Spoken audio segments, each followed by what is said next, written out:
Do you know what Monsanto is? Oh, yeah, I know Monsanto.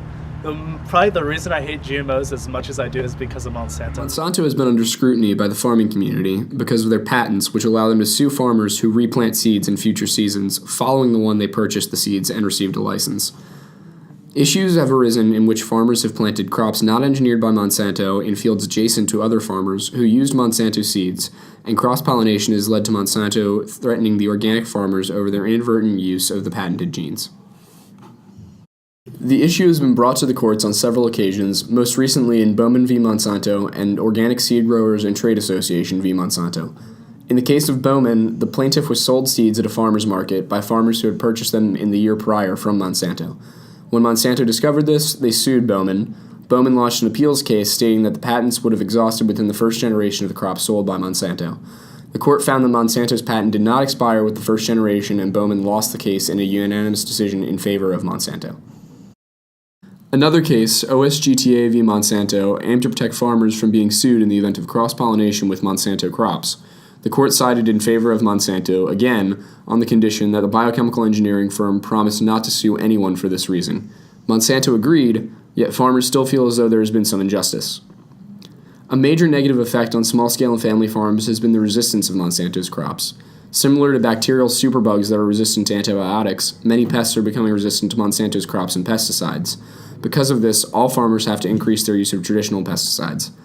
This costs a considerable amount of money and also makes food less safe because of the toxins in these pesticides. Monsanto initially engineered their crops to be resistant to their pesticide and weed killer, Roundup, which they themselves created. And then being a little farmer, having a plant that you can grow more of because it has GMOs and you don't have to worry about the cost of pesticides because of the seeds themselves. Like, I say that's fair, but it's all the legal stuff behind it which is unfair towards the small farmer.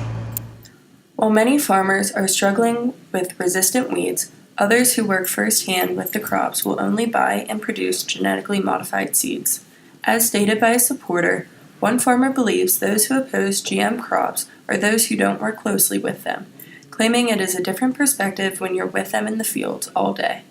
Today, more than 14 million farmers in 25 countries produce genetically modified crops, an 80-fold increase since 1996 when genetically modified seeds were first commercialized.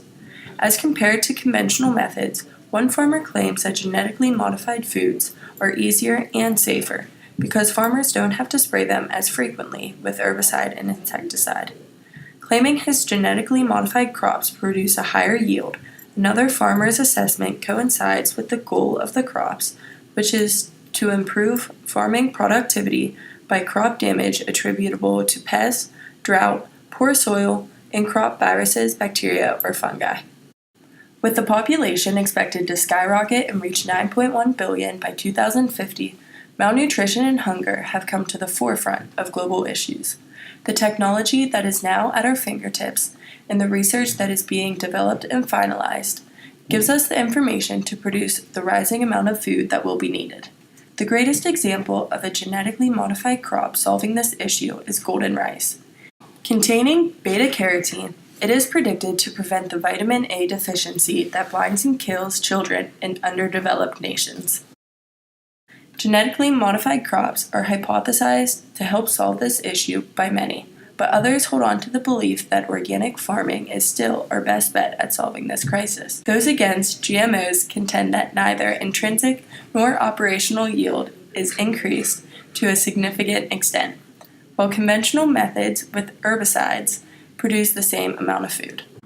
As previously mentioned, GMOs can help to make food more accessible in poor regions of the world like Africa, India, and China, or areas that are highly inaccessible due to poor infrastructure. For example, look at Adrian Dubach from the aforementioned Golden Rice Project and his mission to help children with vitamin A deficiencies. However, other countries around the world have implemented much stricter regulations on GM foods. Pretty much all of Europe, China, and Japan have laws requiring the labeling of GM foods, making it harder for organizations like the Golden Rice Project to accomplish their goals. Even stricter, European countries have taken their war on GMOs to the extreme. In fact, in October of 2015, 17 countries in the European Union completely banned the cultivation of GM foods. While it's not to say GM foods could potentially pose dangerous health effects for consumers, no significant scientific research has definitively associated GM foods to foodborne illnesses, allergies, or other health issues that have been claimed to exist. However, there are videos all over the internet that claim all different types of health risks. To show his disappointment, Dubach asks, "Do you give the same scientific weight to evolution and creationism?" What he means is that though there is a myriad of scientific evidence pointing towards evolution, people's preconceived beliefs prevent them from accepting scientific fact.